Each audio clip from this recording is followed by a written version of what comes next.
کر کے دیں گے، پریشر نہیں کرنا ادھر، تم ذرا ہوشیار رہو نا. صحیح بات یہ ہے نا. میں نے کہا ریونڈ کی طرف نہ دیکھو تو صرف دہشت گرد ہیں ادھر، وہ تو دہشت گرد نہیں ہے، ہر شعبے کا آدمی آپ کو ملے گا نا. اس لیے ہمارے پاس بھی ہر شعبے کا آدمی آتا ہے. اگر ہم اس طرح روک ٹوک شروع کر دیں تو پھر تو کام ختم ہو گیا نا. ہمارے بزرگوں نے تربیت اور اصلاح کے لیے اپنے گھر بٹھا کے لوگوں کو شراب پلائیے، گھر بٹھا کے شراب پلائیے. جگر نے کہا تھا حضرت سارے کام کروں گا، شراب نہیں چھوڑ سکتا. حضرت نے فرمایا خانقاہ میری نہیں ہے، گھر میرا ذاتی ہے، جب شراب کا نشہ چڑھے تو وہاں چلا جایا کرو. جی چند دن گزرے نا، حضرت سے فرمایا حضرت ایک تو نماز نہیں پڑھوں گا، میں فرمایا ٹھیک ہے. شراب نہیں چھوڑوں گا، ٹھیک ہے. کیسی بات کر رہی ہے؟ مجھے نماز کا بھی نہیں کہنا، شراب کا بھی نہیں کہنا. اللہ اکبر. 2 4 5 دن گزرے، 10 دن گزرے. ایک دن حضرت کی خدمت میں آئے تو کہا حضرت میرے لیے دعا کر لیں. کیا دعا کروں؟ دعا کریں کہ اللہ جگر سے شراب چھڑا دے، اللہ جگر کو داڑھی کی توفیق دے دے، اللہ جگر کو حج کی توفیق دے دے، اللہ جگر کا خاتمہ ایمان پہ کر دے.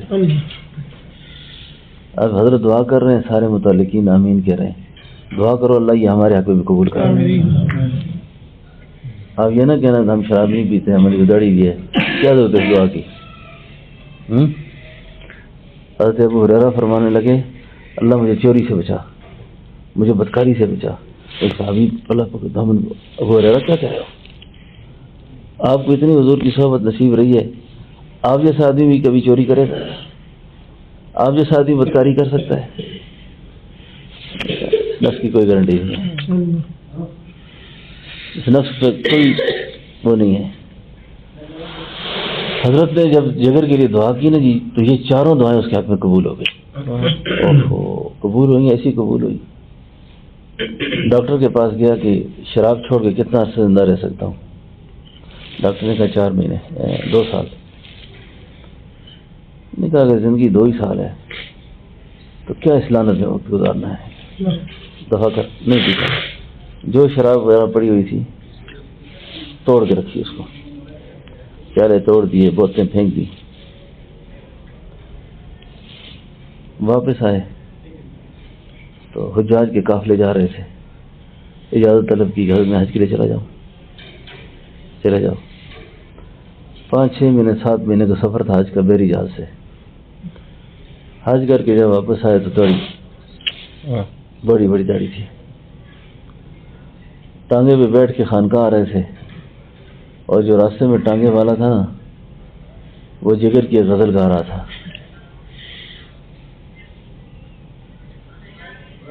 غزل کیا تھی کہ چلو دیکھ آتے ہیں تماشا جگر کا، سنا ہے وہ کافر مسلمان ہو گیا، سنا ہے وہ کافر مسلمان ہو گیا. جگر نے کہا یہ شعر میرا ہے. وہ ٹانگے والے نے کہا یہ تو جیسا مولوی نہیں کہہ سکتا، یہ جگر کا ہے، یہ ملا ایسے یہ نہیں کہہ سکتے. وہ تو بہت بڑا شاعر تھا، گویا تھا، مشہور آدمی تھا، ہر کوئی جانتا تھا. حج بھی ہو گیا، داڑھی بھی ہو گئی.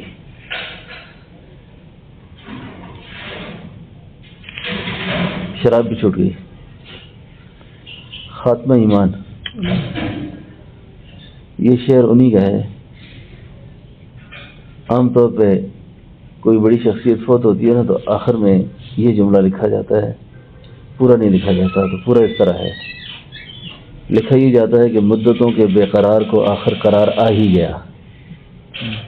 لیکن پورا شعر یوں ہے، جان دے دی جگر نے آج پائے یار پر، جان دے دی جگر نے آج پائے یار پر، مدتوں کے بے قرار کو آج قرار آ ہی گیا. 27ویں شب تھی رمضان المبارک کی. تو جگر جو ہے نا خانقاہ شریف میں ٹہل رہا تھا، اور ٹہلتے ٹہلتے یہ شعر پڑھ رہا تھا. اور پھر 2 رکعت نماز کی نیت باندھی، سجدے میں گیا، فوت ہو گیا۔ یہ وہ وقت تھا کہ حضرت تھانوی کا وصال ہو گیا تھا 1943، تو فوت ہو گیا۔ اب خواجہ عزیز الحسن مجذوب جو تھے وہ بھی اسی شان کے آدمی تھے، وہ اس وقت خانقاہ کے سجادہ نشین ان کو بنایا تھا۔ اب مسئلہ کھڑا ہو گیا، پہلے جگر کے جنازہ پڑھیں یا تراویح پڑھیں؟ تو خواجہ صاحب کی خدمت میں جب گئے تو انہوں نے کہا فرض نماز پڑھ لو، پہلے جگر کے جنازہ پڑھیں گے، تراویح بعد میں پڑھیں گے، کیونکہ جنازہ مقدم ہے تراویح سے۔ اور اس کے ساتھ خواجہ صاحب نے بڑی عجیب بات کی، فرمایا جگر اب ہم میں رہنا نہیں چاہتے، جگر اب ہم میں نہیں رہنا چاہتے، وہ جانا چاہ رہا ہے اس وقت، اس کو شوق وصال ہے، وہ چاہتے ہیں کہ مجھے جلدی جلدی زمین کے حوالے کر رہے ہیں۔ تو بات یہ کر رہا تھا کہ ماحول میں کام کرنے کے لیے بھی نا بہت بڑی فراست چاہیے، بڑی حکمت چاہیے، بڑی دانائی چاہیے۔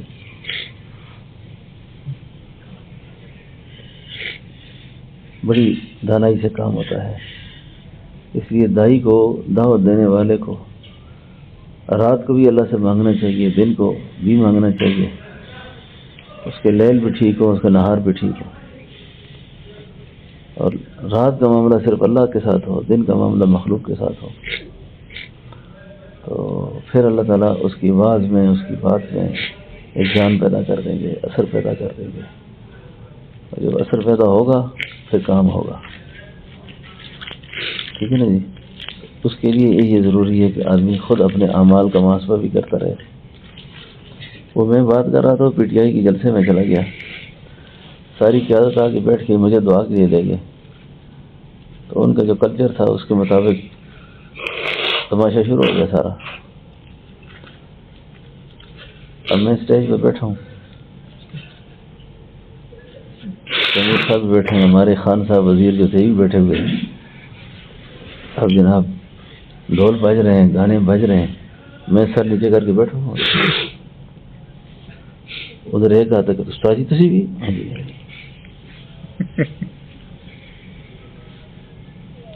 ہمارے ساتھ ایک عجیب مسئلہ ہے نا، میں کوشش کرتا ہوں کوئی دعوت کریں تو یہ شنواریوں پہ جا کے نہیں بیٹھتا نا، بہت کم بیٹھتا۔ ایک دن کسی شنواری پہ بیٹھے نا تو بس ابراہیم ایک ملک آ گیا نا، پھر استاد جی تسی بھی، میں جی سر ہمارے لیے گناہ ہے نا۔ تو میں تو آخر میں بھی سمجھتا بات کو، میں نے کہا جی تو ہم واسطے بھی ہے، بڑے واسطے بھی ہے، کوئی سی پریشانی والی بات نہیں ہے نا، وہ سمجھتے ہیں کڑھائی کھانا ان کو۔ میں نے کہا حکیم اختر صاحب فرماتے تھے پیر مولوی تو کھاتے ہی مرغے کڑھائی ہیں۔ میں نے کہا جی کیسے حضرت؟ فرمایا پہلے اپنے نفس کو مرغا بناتے ہیں پھر مرغا کھاتے ہیں، یہ تو مرغے کے بغیر کو ہضم ہی نہیں ہوتا ان کو۔ یہ تو خوش طبی کی میں سے تو ہر آدمی دیکھے حضرت اب میری باری آئی، مجھے اعلان کیجیے، اعلان ہوا جی کہ حضرت دعا فرمائیں گی۔ میں نے کہا جی کس چیز کی دعا کروں، کس بات کی دعا؟ دعا تو عبادت کے بعد ہوتی ہے، یہاں کون سا نیک کام کیا آپ لوگوں نے؟ اب یہ ضرورت تھی حق کی یہاں پر، خدا نہ خواستہ اگر میں گنگا شیطان بن کے نکل آتا نا وہاں سے تو بھائی مت جانی تھی۔ میڈیا سارا کھڑا ہو گیا، فوٹو والے، ویڈیو والے، تو میں نے ایک آدمی کو قصداً کہا کہ آپ نے میری ویڈیو بنانی ہے لازماً، جو بات میں کروں تاکہ میرے پاس وہ محفوظ رہے۔ سنائی جی میں نے، صحیح کر کے سنایا میں نے۔ وہ پی ٹی آئی کی اور مسلم لیگ کی نہیں بنتی تھی آپس میں، مسلم لیگ والوں نے اپنے پیج پہ چلا دیا اس کو۔ مولانا فضل الرحمان صاحب تک بیان چلا گیا ہوا، ان کی سیکرٹری مفتی ابرار صاحب مولانا کو ایک دفعہ میرے سامنے کہنے لگے کہ یہ وہ پیر صاحب ہیں جنہوں نے عمران خان کو دھویا تھا ادھر۔ انہوں نے پھر سکر کے جلسے میں میری تقریر کا حوالہ دیا۔ تو کوئی موقع ایسے ہوتے ہیں کہ جہاں بندے کو بات کرنی ضروری ہوتی ہے، وہاں کتمان حق۔ لیکن آپ کو میں بڑی عجیب بات سناؤں، یہ بات ایسی ہے جی کہ صدیق خان بیٹھا ہوا تھا، تیمور تھا، سرور خان تھا۔ صدیق خان مجھے کہنے لگا کہ ایک پیر ہی ساڑھے نالے گلاں کر سکتے ہیں، حضرت تھوڑا منصوبہ گل کرنا محسوس نہیں کیا اس نے۔ تیمور صاحب کو صبح مجھے میسج آیا کہ حضرت مجھے آپ سے امید تھی کہ آپ ہماری ایسی اصلاح کریں گے اور آپ کا منصب ہے یہ وزیر صاحب۔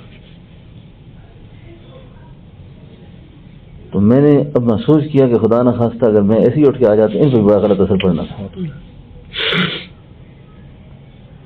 سب سے غلط اثر ان پہ پڑتا کہ بس آتے وقت جیسے ٹوٹی کر کے اور تعریفیں کر کے جی جناب بڑا عمران خان انقلاب لائے گا اور بڑا دنیا بدل جائے گی ساری۔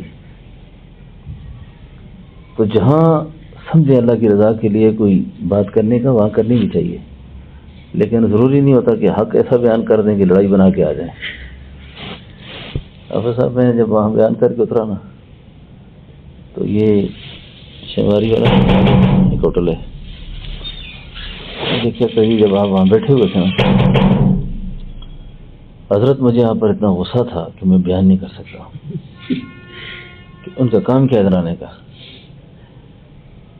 میں نے کہا پھر انہوں نے کہا کہ جب میں بیان سنا نا تو حضرت اب میری درخواست ہے آتے جاتے ایک کڑائی آپ کی فری ہے، تو نام کے کڑائی آپ کی یہ فری ہے، بس جیسے ادھر گزریں پھر کھا کے جائیں ادھر کھائیں۔ ہر آدمی کا اپنا اپنا مطلب ہوتا ہے۔ بات کرنے کا مقصد یہ ہے بھائی، بات یہ ہے کہ اپنے حصے کا جتنا دین کا کام ہے وہ کرنا چاہیے بندے کو۔ وقت ہمارا کم رہ گیا تھا اور ذمہ داریاں بہت زیادہ ہیں۔ ہم نے دنیا کو اپنی ذمہ داری سمجھی ہے، دنیا کوئی ذمہ داری نہیں ہے، دنیا پھر بھی چلتی رہے گی، چلے گی، پہلے بھی چلی ہے پھر بھی چلے گی۔ ہم سے بات ہو سکتا ہے ادھر اچھی چلے، ہم سے پہلے بھی اچھی چلی ہے۔ تو بس اللہ کو حاضر سمجھ کے زندگی گزارنی چاہیے، اللہ کی آزمائشوں سے پناہ لینی چاہیے، اللہ کو راضی رکھنے کی جذبہ رکھنا چاہیے۔ باقی تقویٰ ہوگا، صبر ہوگا، اولاد کے لیے پریشان نہ ہو آدمی۔ تقویٰ اور صبر جس آدمی میں ہوگا خدا اس کی اولاد کو کبھی ضائع نہیں کرے گا، چاہے مر بھی جائے وہ۔ تقویٰ اور صبر اصل چیز ہے۔ آپ نے شاید دیکھا ہو، میں نے کل مجھے بہت زیادہ رونا آیا، سورہ یوسف کا کوئی حصہ میں مطالعہ کر رہا تھا، سورہ یوسف۔ باپ خط لکھ رہا ہے بیٹے کو اور پتہ نہیں عزیز مصر اس کا اپنا بیٹا ہے۔ تفسیر مدری قرطبی کے حوالے سے معارف القرآن نے لکھا ہے نا، یعقوب علیہ السلام خط لکھ رہے ہیں عزیز مصر کو، اور عزیز مصر یوسف علیہ السلام ہے۔ یعنی عزیز مصر کے جو ہے نا، یہ مصر کے بادشاہ جو تھے نا ان کو عزیز کہتے تھے نا۔ اب یوسف علیہ السلام نے خط لکھا ہے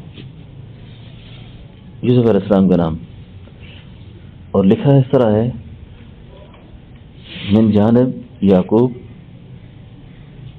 صفی اللہ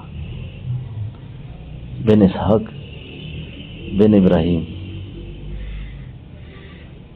یہ میں من جانب ہے نا، بخدمت اقدس عزیز مصر، ٹھیک ہے، بخدمت اقدس عزیز مصر۔ آپ کو پتہ ہے کہ میں ابراہیم علیہ السلام کی اولاد سے ہوں، اور میرے باپ دادا ابتدا اور آزمائشوں میں رہے، اور مجھے بھی ایک بیٹا بہت پیارا تھا، یوسف اس کا نام تھا، میں اس کی وجہ سے بہت ابتلا میں ہوں، میں بہت پریشان ہوں۔ اور دوسرا بیٹا میرا جس کو دیکھ کے میں آنکھیں اٹھنا کرتا تھا وہ آپ کی قید میں ہے، وہ آپ کی قید میں ہے۔ آپ سے یہ درخواست ہے کہ ہم نبیوں کی اولاد ہیں، ہم چور نہیں ہیں، ہم نبیوں کی اولاد ہیں، ہم چور نہیں ہیں۔ میں بہت ممنون رہوں گا کہ آپ بنیامین کو رہا کرتے ہیں، کیونکہ بنیامین کی وجہ سے مجھے بڑا حوصلہ ہوتا ہے۔ اوہو، یہ خط جب گیا نا یوسف علیہ السلام نے فرمایا اب راز کھولنے کا وقت ہے، اب راز کھول دو۔ اب انہوں نے کہا کس روایت، اور بھائی نے کہا انت یوسف، آپ یوسف تو نہیں کہہ سکتے، انا یوسف وهذا اخي، انہوں نے قد من الله قالوا انك لانت یوسف، قالوا لانك انت یوسف، انہوں نے کہا انا یوسف وهذا اخي۔ حضرت فرمایا کرتے تھے جس وقت انہوں نے کہا نا انا یوسف وهذا اخي، انہوں نے پرسے پاج گئے، ان کو مانا کرتے تھے جی ان کے کیا ہوئے، پرسے پاج گئے، آپ کو سمجھ آئی یہ بات؟ پرسے ہماری ہند کو زبان کا لفظ ہے، پسینے چھوٹ گئے ان کے، ان کو تو ہم نے کنویں میں پھینک کر آئے تھے، اور یہ کیا معاملہ ہو گیا، کنویں میں پھینک کے آئے تھے، یہ تو یوسف بادشاہ بنا بیٹھا ہے۔ وہ یوسف علیہ السلام نے کہا کہ اب ایسا کرو کہ یہ میرا کرتا جو ہے نا اپنے ساتھ لے چلو، اور اس کرتے کو جا کے اپنے باپ یعقوب علیہ السلام کو دینا کہ وہ اس کو اپنے آنکھوں پہ رکھیں، ان کی بینائی آ جائے گی۔ اب یہ سارے معاملات چل رہے ہیں ادھر، یوسف علیہ السلام یعقوب علیہ السلام کی جو بقیہ ذریت ہے نا، اولاد جتنی بھی ہے، آدمی جب بوڑھا ہو جائے نا تو اس کو بہت زیادہ اپنے اوپر بھی وہ ہو جاتی ہے، یار پتہ نہیں میری بات کو یہ کوئی مذاق نہ سمجھے، میری اہمیت ختم نہ ہو جائے گھر سے۔ یعقوب علیہ السلام نے بھی بڑی عاجزی کے ساتھ اولاد سے بات کی ہے، بڑی انکساری کے ساتھ کہتے ہیں بھائی بات سنو، اگر آپ یہ نہ کہو کہ میں بہت بوڑھا ہو گیا ہوں اور میں ادھر ادھر کی بات کر رہا ہوں، ایسی کوئی بات نہیں ہے، لیکن آج مجھے جو ہے نا یوسف کی خوشبو آ رہی ہے، آج مجھے انی لا تریح یوسف لولا ان تفندت لولا ان جنیا ہو مدنی 17 بترانیاں مار دے لگے تھے، اور اس کا معنی کرتے تھے 17 بترانیاں، ایسی کوئی بات نہیں ہے، یہ 17 بتر کی بات نہیں کر رہا ہے کہ مجھے یوسف کی آج خوشبو محسوس ہو رہی ہے، آ رہی ہے یوسف کی خوشبو، تو محسوس نہ کرنا۔ اب یوسف علیہ السلام عرض یہ کر رہا ہوں کہ یہ مقام ملا کیسے، وہ جو پیچھے والا موضوع میرا چل رہا ہے نا، بات اس طرح کی ہے کہ پوچھا کہ یہ کیوں ایسا ہوا، فرمایا تقویٰ اور صبر۔ اب سب سے بڑا صبر جو تھا نا معصیت پر تھا، گناہوں پر تھا، ورنہ اتنے بڑے سازگار ماحول سے برائی سے جان بچا کے نکلنا، اور جو لوگ آج کل یہ کہتے ہیں نا کہ جی بچنا مشکل ہے، جی ممکن نہیں ہے، یعقوب علیہ السلام یوسف علیہ السلام کا بچنا ممکن تھا، تالے چابیوں کے بغیر نہیں کھولا کرتے، اب ان کا کام کیا ہے، ہمت کر کے ایک تالے کو ہاتھ لگاتے ہیں کھلتا ہے، دوسرا تیسرا، سارے تالے جب کھل گئے نا تو یوسف علیہ السلام بھاگ نکلنے میں کامیاب ہو گئے، وما ابرئ نفسی ان النفس لامارۃ بالسوء الا ما رحم ربی۔ نبیوں کو خدا نے عاجزی دی ہے ان کی ساری، باہر نکل کر یہ نہیں کہتے کہ میں بڑا کو بہادر آدمی تھا، نفس غالب آ گیا، کہتے ہیں اللہ کا رحم نہ ہوتا تو کبھی بچ نہ سکتا میں۔ اور وہ جو مصر کی شاہ جی فرمایا کرتے تھے، جو مصر کی دوشیزگی، مصر کی دوشیزگی، ہاں بڑا اونچا لفظ ہے سر، مصر کی دوشیزگی، مصر کی نسوانیت، مصر کی نسوانیت، دوشیزگی اور نسوانیت، اس کے اندر ایک اور معنی ہے اس کا کہ دوشیزگی کیا ہوتی ہے اور نسوانیت کیا ہوتی ہے. ناز و انداز کے انتہا، ناز و انداز کی انتہا، وہ ساری اٹکیلیاں کھیل رہی تھی. وہ جو کراڑیاں تھیں نا، انہوں نے ساری اٹکیلیاں کھیلی تھی اس وقت. مفتی ریاض صاحب گل سمجھ آئے گی؟ یہ گل سمجھ پہلے سنیے، نہیں سنی.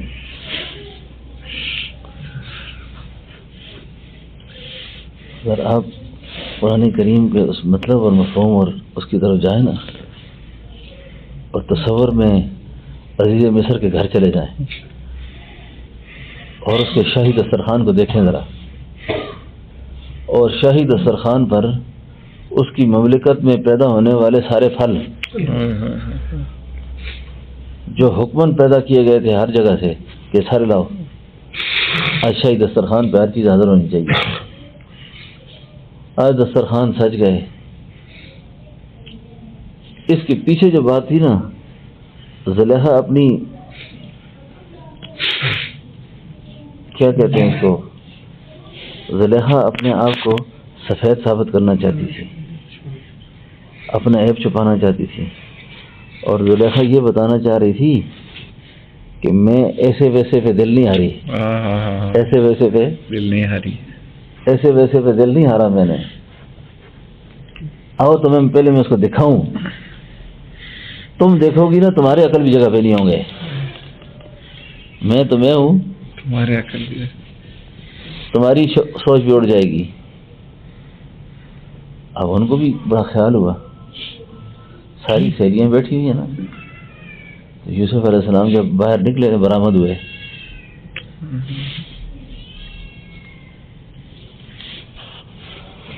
اب پھل تو رہے جگہ پر،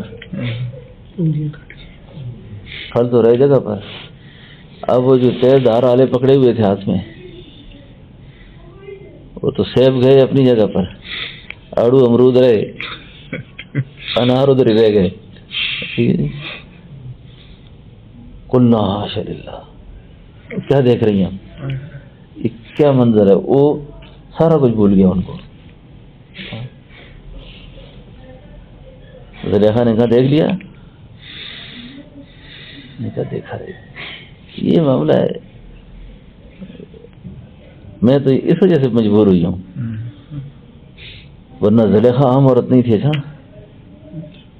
زلیخا عزیز مصر کی بیوی تھی. اس لیے مفسرین فرماتے ہیں کہ ذلت پہ آ جائے نا اللہ کسی کو ذلیل کرنے پہ، تو یہ بدنگاہی کی وجہ سے زلیخا ذلیل ہوئی ہے. زلیخا پہ جتنی آفت آئی ہے نا، یہ بدنظری کی وجہ سے آئی تھی. اور یوسف علیہ السلام کو جو اللہ نے کامیاب کیا تھا وہ نظر کی حفاظت سے کیا تھا.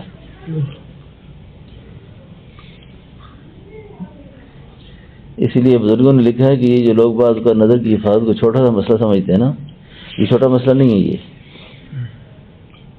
یعنی غلطی نگاہ ہی کرتی ہے پہلے، پھر اس سے کام بڑھتا ہے آگے. اور جو اتنا بڑھتا ہے اتنا بڑھتا ہے آدمی کی بدکاری تک، اور پتہ نہیں کہاں کہاں تک پہنچتا پھر آدمی.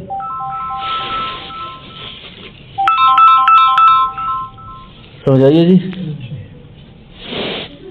اللہ اکبر. بات ہماری کافی لمبی ہو گئی ہے. حافظ صاحب آپ کو شعر نہ سنا دیں پھر؟ جی. یوسف علیہ السلام کا اور ایک تو سرائکی کا مجھے بھول گیا، شاکر نے کہا ہے نا،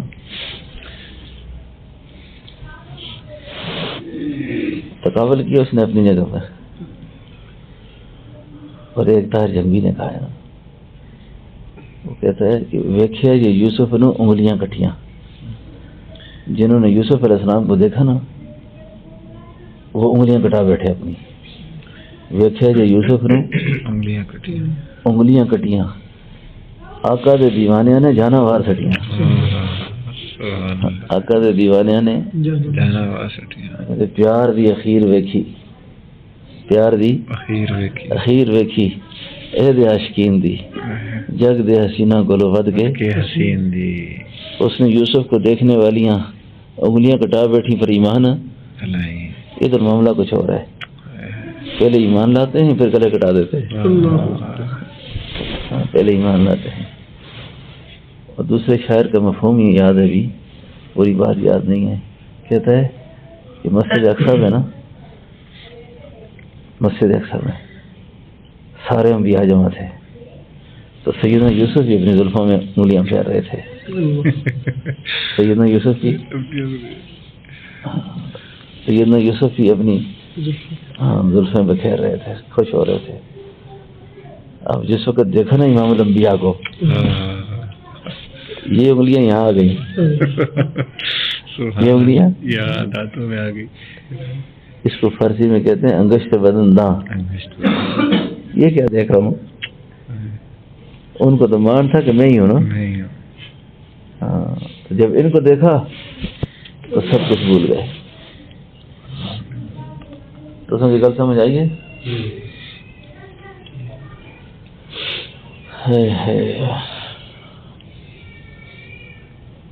تقوی اور صبر، اور تقوی رخصت کرنے والی چیز بد نظری، بد نگاہی. اور میں سمجھتا ہوں کوئی آدمی یہ کہے جی میں بد نظری کر کے اپنا ایمان بچا لوں گا، تو یہ سوال نہیں پیدا ہوتا. نور ایمان سلب ہو جاتا ہے، بلکہ نور ایمان رہتے ہی نہیں اندر. نور ایمان نہیں رہتا، نور ایمان ختم ہو جاتا ہے. نگاہوں کی حفاظت بہت زیادہ تاکید سے کریں. اور پھر نماز کی بات عرض کر رہا تھا، اسی سے پھر اللہ تعالیٰ نماز کی توفیق دیتے ہیں. نماز میں پختگی پیدا ہوتی ہے، نماز میں استحکام پیدا ہوتا ہے. ربنا تقبل منا